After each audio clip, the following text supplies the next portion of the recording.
Welcome to the first episode version of this series because we are starting a new series where I will sit down by myself with another person and we will be talking about an area in agriculture.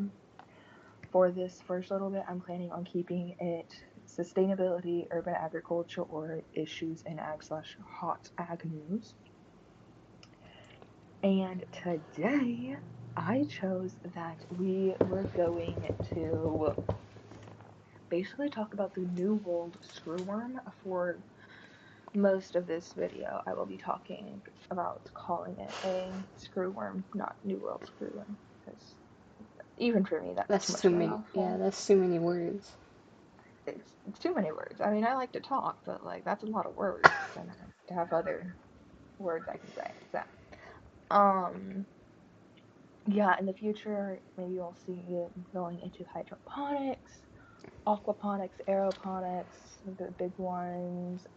Aren't aquaponics and hydroponics the same thing? They actually aren't. Oh, I stand corrected. I just put together aqua and hydro, so I was like, oh, water and Yeah, water. that is smart. Yeah, that is smart. But hydroponics is obviously like the stuff I mean you do with like growing the plants. But Aquaponics, they have the fish kind of in like a bottom bowl, oh no, I know what you're talking about. I know and what then you're they have the talking. plant on No, I top. know what you're talking about now. Oh my gosh, I know. Oh my, I knew they weren't the same thing. Oh my Yeah, it's gosh. almost 9 o'clock. I'll give it to you. I know what you're talking about now. We had one. We had one at our school. We have one in my ag class, and it's pretty It cool. doesn't work, Anyway. but still. We have like a small version of it. We have like some fish in the bottom, and then We have no, like a typically you pond. have fish you eat. We don't have fish you eat, We but have like a pond. And it literally does not work. It was built and it does not. I don't think it works. We have a blue pond and it's supposed to like go in the ground, but R- it's R.I.P. it's Allie's getting thrown away. school's not working aquaponics. I mean, your hydroponics didn't work until you brought them home either. So, I mean, I'm not bringing home aquaponics. That requires too much plumbing and digging holes in the ground. I'm not equipped for that. I'm not contracted. gosh darn it, we'd love to see it, you know. Okay, get back on But the topic about new screwworm. oh yes, let's get back to the screwworm. So yeah, that is just a couple of where this is probably going to be headed. I know there is potential talk of some other people being here as part of the series, but this first episode will be me and Miss Allie Talks Ag. Yes. Hello. Yes. Hello, hello. Yeah. Today we're going to talk about the New World Screwworm, which is a screwworm or a parasitic fly whose larvae, now if you're looking at it, you're going to be like, those look like maggots. And these maggots larvae burrow into the flesh of animals, specifically heavily impacting cattle. Now, how they got their name is they're screwworm because they kind of screw into the animal's flesh and they eat the flesh.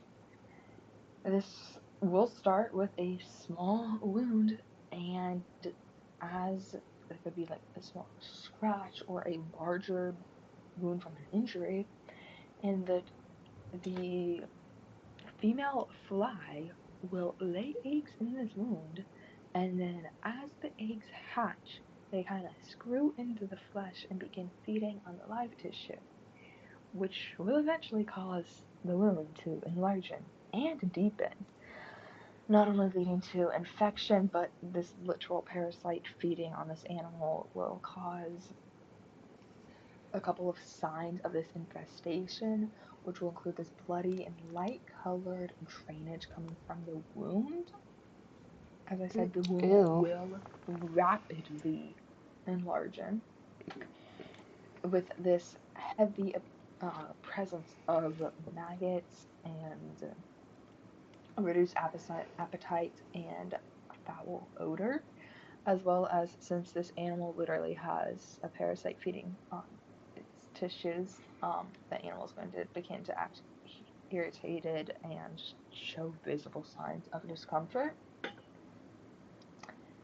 And really, there's not much you can do because by the time you're catching this, there's a good chance that a lot of damage has been done and it causes fatality very quickly. So, yes, there's treatment, but when we're talking about treatment for this parasite, I'm not talking about, well, when you get the flu, you're given your medication Yeah, like and you fight it antibiotics. off.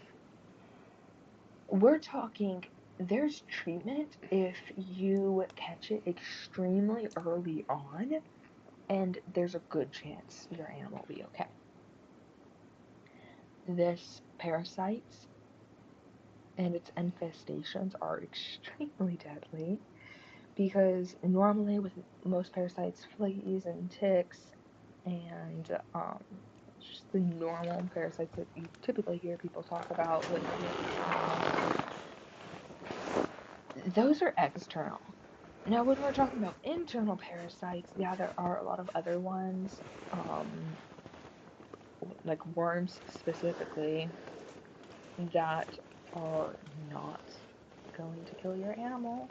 Now, your animal is going to likely get a lot more lethargic and show signs of getting pretty sick. But this one in specifics, since it is digging into the flesh, eating away at the flesh, the only way you can treat your animal is killing the larvae. There's a couple of ways. So, if you have ever had to treat an animal for worms and other internal parasites, there's a fair chance you use a medication called ivermectin. And essentially, ivermectin is a dewormer. And I know you can do it orally, you can do it as an intramuscular injection. And that is one way that has been able to treat this parasite. But also, any topical insecticide will also work and hopefully prevent from any reinfestations. Now, there is a lot of talk about this worm being an issue in livestock, and that is because it's not really an issue for humans. It's probably likely a couple reasons. One, most people are wearing their proper PPE, Mhm. but also they have, like, those screwworms have been able to infect humans in the past, but it's just extremely rare, so it's not really something that's insanely prevalent in our worries as a human species. With treatment being so, like, treatment, you're like, okay, yeah, treatment sounds pretty easy to do. You're just using your insecticides and your ivermectin, if that's what your vet prescribes. Um, yeah, like the treatment sounds easy, but honestly, in the first place, we would rather just not have to treat this with it having such a high fatality rate. So there are ways to prevent it, which is staying on top of your wound treatment. Now, this is something we should be doing regardless because we do not want our wounds getting infected, but also controlling how many, like controlling flies. I know there's multiple ways to try and keep the flies away. And a big one that is definitely being emphasized in how we are trying to eradicate the screwworm is biosecurity. Biosecurity is something I feel like ag can always work on bettering because lack of biosecurity is how many of these parasites and infectious diseases spread. So, yeah, just staying on top of your biosecurity and doing your normal fly control measures and your wound treatment. all helps prevent it. Obviously, you can't be 100% with your preventative measures, but it definitely does help. This is a recent threat. Recent has in not like this week or last week, but it's recent as in the last few months. It definitely became a much larger issue than it has been in the past. I mean, you can't entirely eradicate a species. That's extremely hard when you're talking about something that's like a fly. Yeah.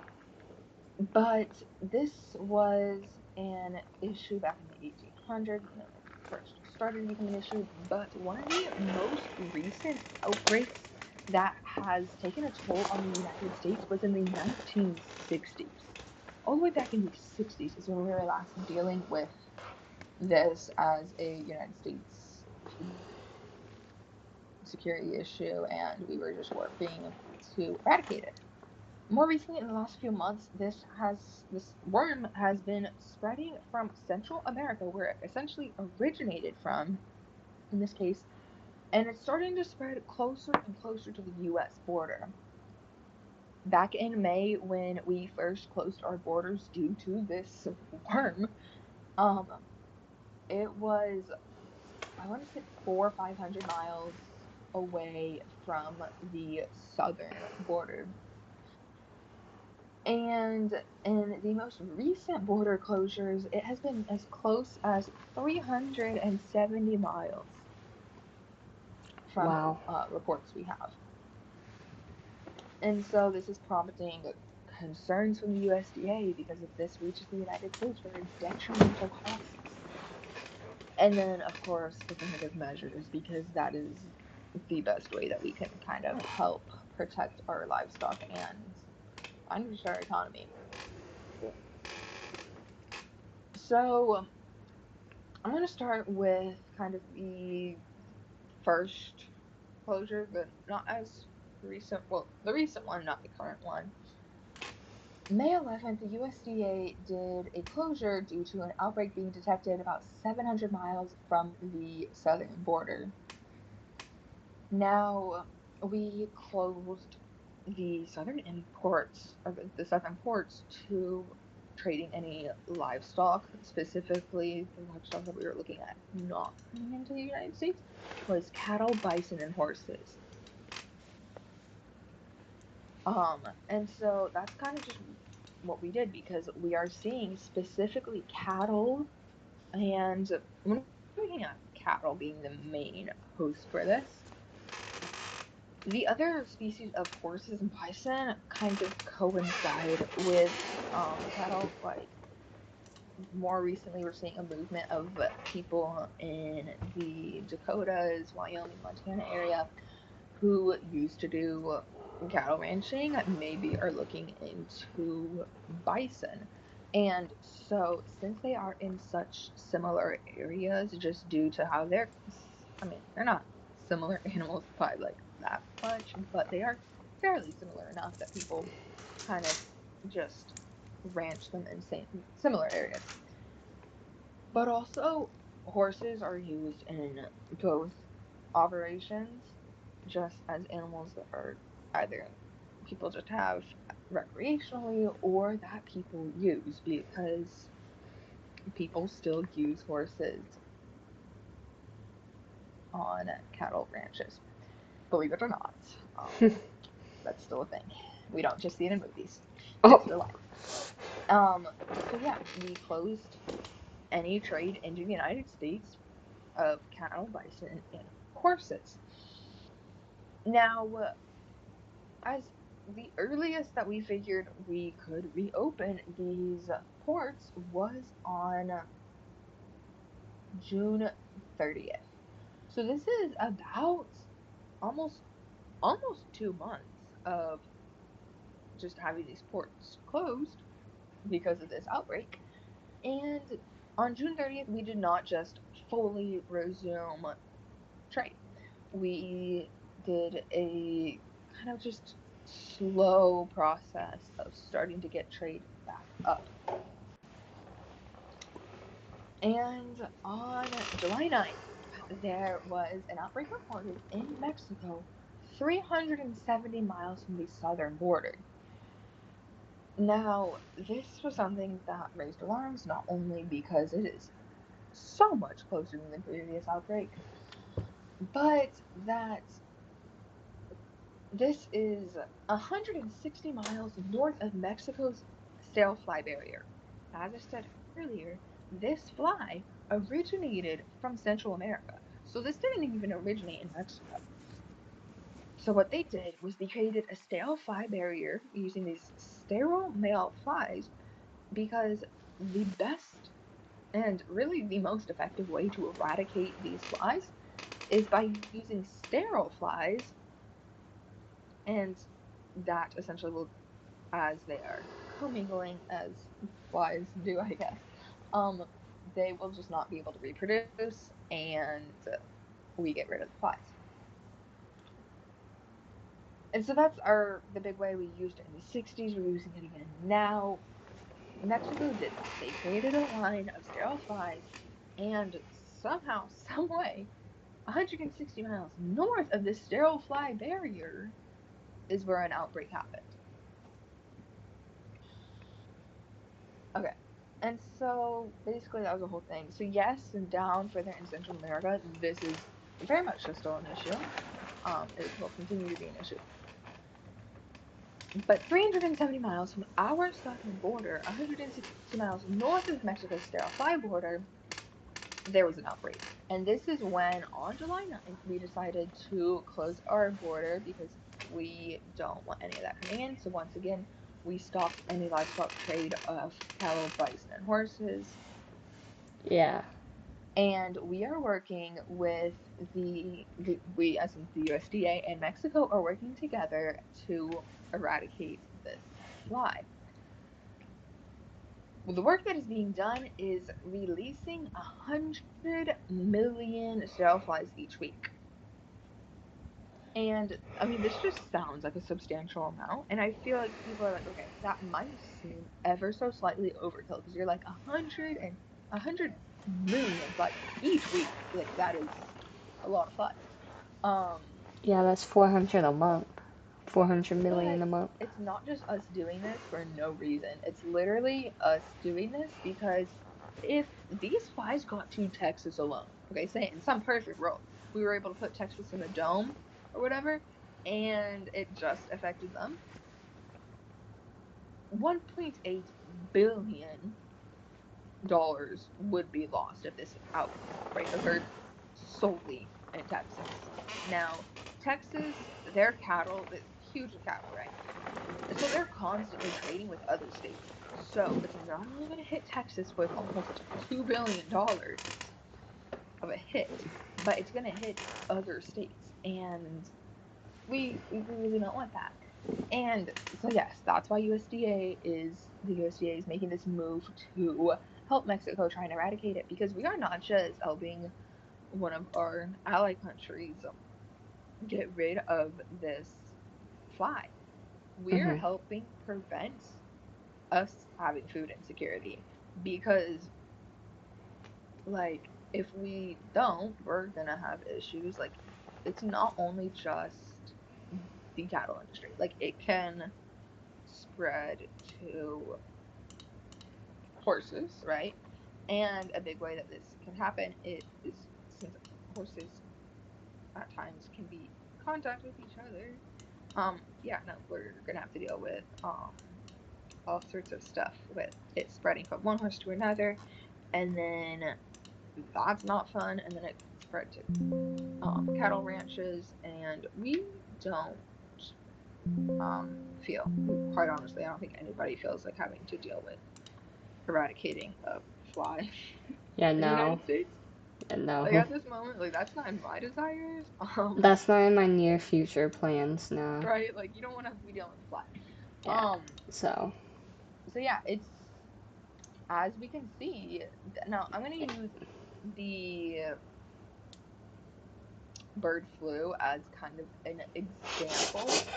I do think that if screwworm does get to the United States, it's gonna be a lot larger of an, now bird flu, huge issue. Like it's really yeah, it's not great something biosecurity small, but it's issues. Like it's huge. But I do think the screwworm will take such a large hit, probably to the level that bird flu has. But since cattle are used for so many different things, I do think the hit will be felt heavily. Because we're talking about almost $2 billion in Texas alone. Yeah, and That's if not you, accounting for the cattle that can be found in Montana, Wyoming, the Dakotas. California even has quite some cattle. Like, a lot. yeah, not, There's a lot.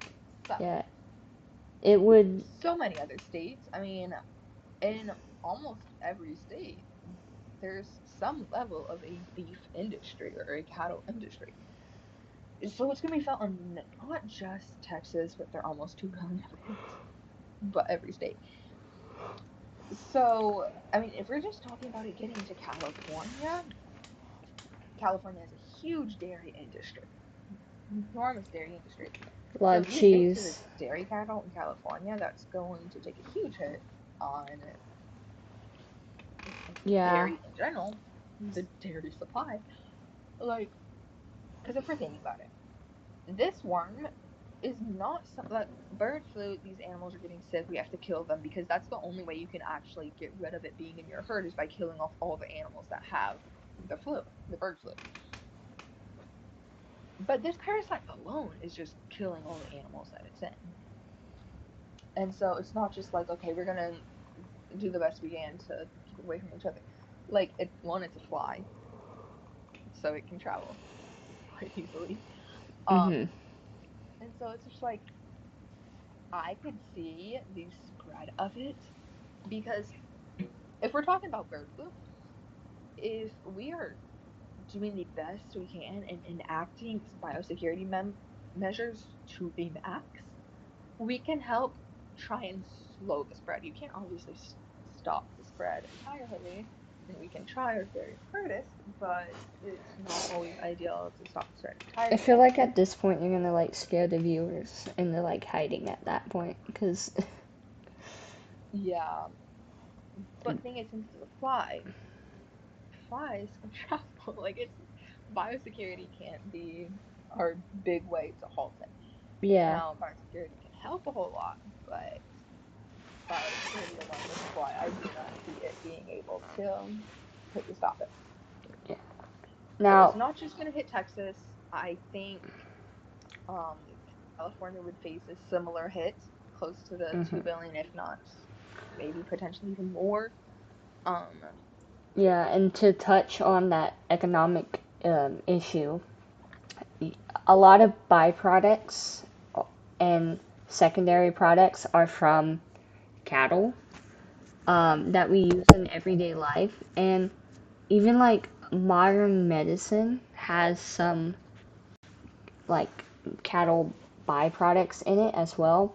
So it's gonna affect more not just the stores but as everyday lives. Even if you own cattle or not, or even if you eat um, beef or not, it's still gonna affect you because like even with the bird flu, eggs have gone up more expensive. Like they're more expensive now. And so can you imagine the price of milk? Milk I feel like is already expensive. So can you yeah, imagine if we had a limited scarcity of milk? We would have like literally like our pockets would be empty. It would be a choice that many American people have to make, either put food on the table or gas in your car to go to work. You can't you can't yeah, really have that's all a that huge issue. because this could be our next economical crash is due to agricultural Our outbreaks. next Great Depression. Yeah, I don't know. that's what I that's what I meant. But Like, it could be our next economic Great Depression um, event in this, and we could be we living during the next Great Depression because of this. Because, okay, if you're thinking about it, dairy is in so much. Like, dairy, if we're talking about dairy, its byproducts, and beef and its byproducts are in so many different products. Now, like if we're just Yeah. looking at it like anything with gelatin, that comes from beef. The entire dairy section of the grocery store rockets, prices will go up. Now, the one thing we can kind of take a somewhat look at, which is gonna be hard to like really predict how it would play out because dairy does get more subsidies compared to other industries because the government Mhm. subsidies dairy, which not complaining about. Not complaining at all. Or else dairy would be a lot more expensive. But since dairy does get some subsidies from the government, um, imagine what's gonna happen if all these dairy cattle are dying. Yeah. The You wouldn't subsidies have can't, much. no matter how hard you want it, subsidies can't do anything about these animals being dead. Yeah. Like you can't do anything about the this worm taking out herds of cattle. And that's the other thing is in pretty much every single operation. These animals are in a somewhat close proximity. I know my family's beef cattle. We do have them pasture grazing, so they aren't in a barn altogether like quite a few dairy farms are. But even then, this is a natural tendency of cattle to stick in a herd. And so, even if we're not talking about these farms which have dairy in a barn, dairy or beef in a barn together, it's still going to spread fairly quickly because they travel in a herd. So not Yeah. only is the animals that are in feedlots and barns extremely close proximity going to take a huge toll because just the sheer proximity, but any cattle farm, you're going to see a huge hit if even just a few screwworms get on there because they're going to reproduce and we are not going to be having a fun time. Mhm. Um, it's going to be huge. I am like I cannot express how happy I am to see that there is a lot of work being done in Mexico to hopefully stop it from spreading. I'm Yeah. hoping it is something that can just stay there. Just can we eradicate it? If we can just keep it in Central America, I'll be happy, okay? Yeah. Yeah, Like I would be happy too because I like my dairy products. Like, come I on, do like my dairy I products. can't eat cereal without milk. Come on, I need my dairy Right? products. So I do hope it stays out of I the am U.S. a So milk lover. I do drink milk. Like people think I'm insane for just drinking milk, oh yeah, but same. I've been called like a milkaholic before by my friends. So we'll like I love milk. It's imagine a me great without. product. Yeah, imagine us like imagine everyday Americans. Like a lot of Americans have milk on the table. Like breakfast, lunch, and dinner. Like we have that. So it's part of our everyday lives. So imagine not having that. That would be crazy. That would be like the next big pandemic issue, I feel like. Yeah, well, could you imagine since you like live in the Central Valley and you have dairy, could you Hmm. imagine what would happen? Like, Not only like not only would that be bad too, I not couldn't only even imagine. Like, I straight up couldn't imagine. like Like, we have I'm about beef like farms here. yeah, I'm like about like I think like 15 miles away from friggin' what's it called? Um, I think 15 miles away from a cheese factory, if not closer.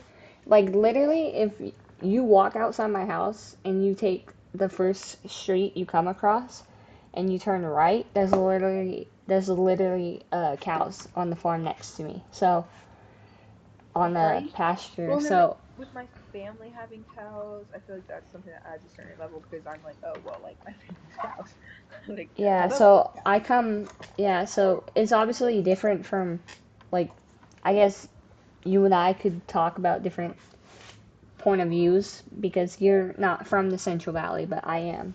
Well, currently I am. But Yeah. like you're in the Central Valley where it's like in front of your face.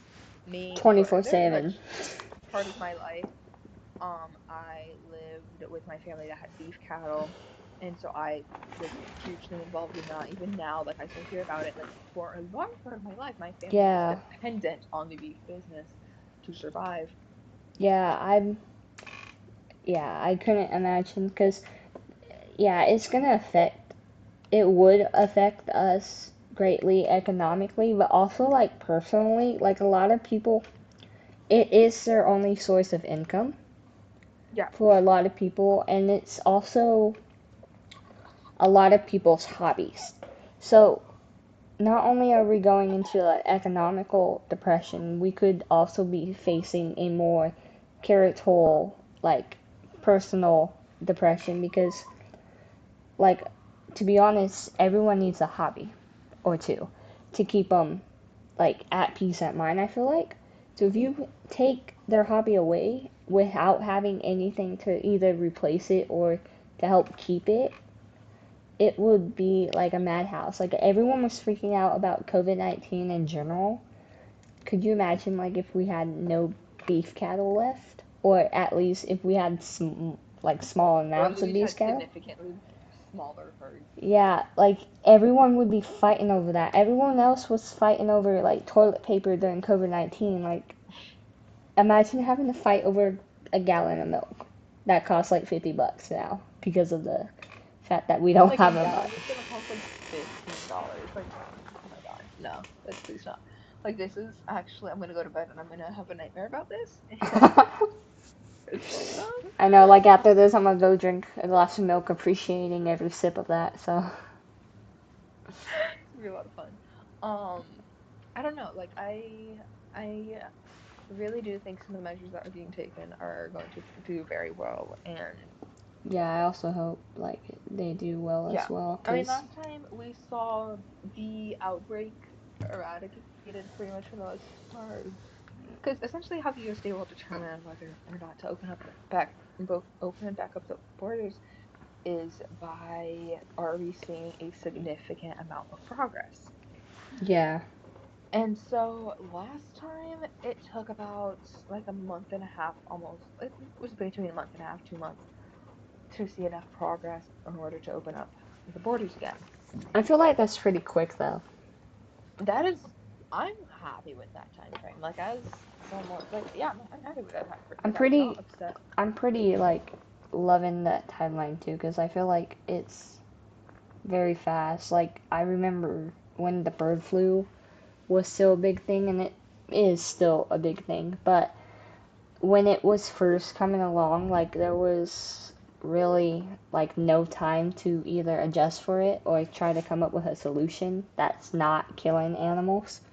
And it hit the Central Valley hard because Yeah. I don't know about you guys outside of the Central Valley, but us, like, every county fair, like, we do not have chickens showing or turkeys showing because Yeah. of the bird flu. Um. And then a lot of dairy cattle judging contests also got canceled because of the bird flu. So, Yeah. For us, we kind of had we even though we don't really have dairy or much poultry, we mhm. still felt it. Yeah. Now we at my county fair last year, we do not really have any kids that show dairy cattle. It's like we literally don't have any kids show dairy cattle, so it's just not even anything that's on our entry guide. No dairy Mhm. cattle. But you can show dairy goats at my fair. And then Uh poultry has always been pretty big. Last year mhm. we had quite a few chickens. Um, we also had a lot of turkeys. And so not only is that for market, but then we also have kids who show their chickens. And so like showing poultry is quite a big thing at my fair. Yeah. So yeah, that Now, took a did big you hit this have year. did you still have chicken and turkeys be shown at your fair or no? This year we are not allowed to. Uh We still aren't allowed to. I know. Santa Barbara County Fair did have turkeys and chickens being shown at their fair, but gonna leave that up to other people to determine what they think happened there. I've Yeah, heard good things us. about that. Yeah, So every fair I know of got rid of the whole poultry and turkey showing. So, and for the time perhaps being, might have been an underground type of thing happening. But conspiracy no, talk. All right, it is like to sum it up, because we are now okay. in 36 minutes of this, and you wanted Yeah. to keep it 30. So, sum Okay. it all Well, up. this is turning into Anne talks. I don't even know what Yeah, to I call feel that like you anymore. should just take my username and I should just take yours because obviously, I mean, the first A could also stand for your name, I guess, too. ATA. Because I really only go about ATA, so. It'll turn into Ag with Allie. Um, I know, you're gonna like steal my name. You're gonna go and copyright it before I even get mine trademarked. So, you're gonna right. you're gonna steal it Um, like right from under my nose. Anne talks sustainable ag. I won't fully take it. No, you should be like, Anne talks a lot about sustainable ag.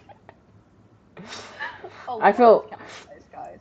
I feel like Um, when we post this video, it should be like collab with, and then my name should be like all small, and then your name's like huge, because and collabs with Allie talks ag. yeah, literally like that. Because yeah, but this was fun though, and I look This is forward to very fun. doing more collabs like this because it We should do gives it me again. yeah, it gives me a little more of a break from using Canva because Canva and I are not good friends right now. So Don't worry, me and Kimber are great friends, which is why I made the announcement post for us. okay, I was too busy in my backyard working on hydroponics. Okay, so let's I mean, working on sustainable ag. It's so fitting. I'm okay with it. It's okay. Um, but yeah, so this will come out, I don't know, maybe sometime soon. But hopefully you guys enjoyed me yapping your head off about a worm, quite frankly. Why is it called a worm if it's a fly? Okay. It's called screwworm I feel like that because should be another episode topic though. So you either need I'll to make it explain it quick, quickly. Let me what's see. quickly determined to you. Yeah, we'll see. So it's called screwworm, right? The New World Screwworm. Mhm. And essentially the life cycle of this worm is that it starts as an egg and then it hatches into a larvae. Can't speak anymore. So it starts as an egg and it hatches into a larvae, which is when it reaches its Mhm. worm stage, where it kind of just looks like a maggot. Okay, I get it now. I get it. And It that's when it starts off starts as a screwing. worm, so Yeah, and then it screws into the flesh. That's why it's called screwworm. And then it yeah. turns from a maggot to a fly, which is when it Okay. reproduces. So Okay. Okay. I did it quick. That was kind of quick. I love the thing. This is gonna be a lot of editing. I feel like this episode should be solely posted on yours, and then like we can do my version on mine. So For real. I'm I'll probably send gonna have to edit it. what? I'll edit it some. Yeah, just like cut out some bits. You don't have to go extreme. I'll send you over mine in case mine comes out better than yours for some odd reason. I'll email it to you. So, but Okay. all right, I might just get CapCut and edit. I don't know. yeah. Um. Do an outro right now before we go on to an hour long session. Oh, we can still yap after we outro, but Yeah. um. I hope you guys enjoyed the first episode of this. Look out for more to come. It definitely will be more with Allie. So Allie can talk ag. Um, Allie talks ag. That's Yeah, kind of it's quite fitting. fitting. Um, Yeah, but definitely yeah, look out for maybe both.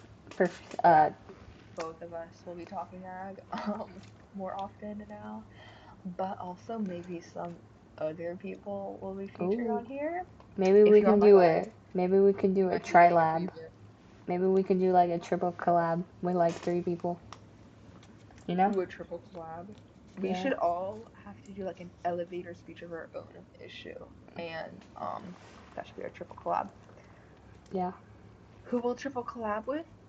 Who Only me knows? and Allie know who we're thinking. Yeah. We're So, not gonna spill any beans yet. yeah. I'm great at that, so I'll be quiet. We'll both be quiet on our ends I'm about great at who we keeping might be collabing with video soon. announcing things. Sure. Anyways, thanks for having me on this little episode yap session about New World Screwworm. So, definitely blown me away. I learned a lot of new things, and it was very educational for me. So, I like it. Thank you a lot.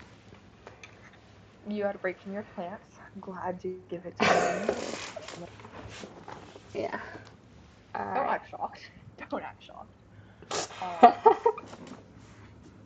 but yeah, no, it was definitely something very fun to learn about. I do want to say again that I did first pique an interest in this, and kind of this talk was slightly inspired by Double E Ranch Advocacy. I love Emma and all the work she does on her accounts. On my main account, I am often reposting her stuff that she posts, either because the stuff she says is like I'm like that's peak, like I love that. Um, or it's just like, man, I need more. Like, I think more people need to hear this. She was great in advocacy for the beef industry.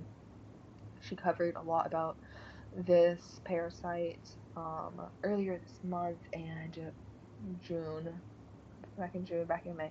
She should have been covering it kind of as stuff is happening, and so she's been a great help. I would definitely, if you kind of found an interest in this, she's a great person to follow.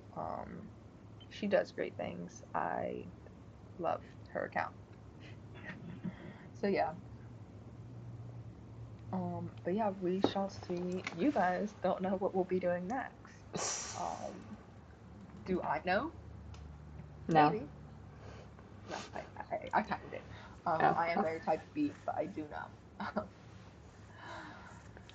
So yeah, hope you guys enjoyed this episode. We will be maybe launching another episode in like a week or so. I will see how you guys like this episode, and then we will go from there.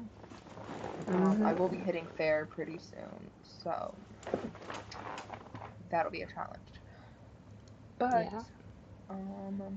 if you guys liked this episode, I will probably post a story somewhat soon after I've given you time to listen to all half an hour of this. Um, It's 45 minutes now, girl. Oof, we'll cut it.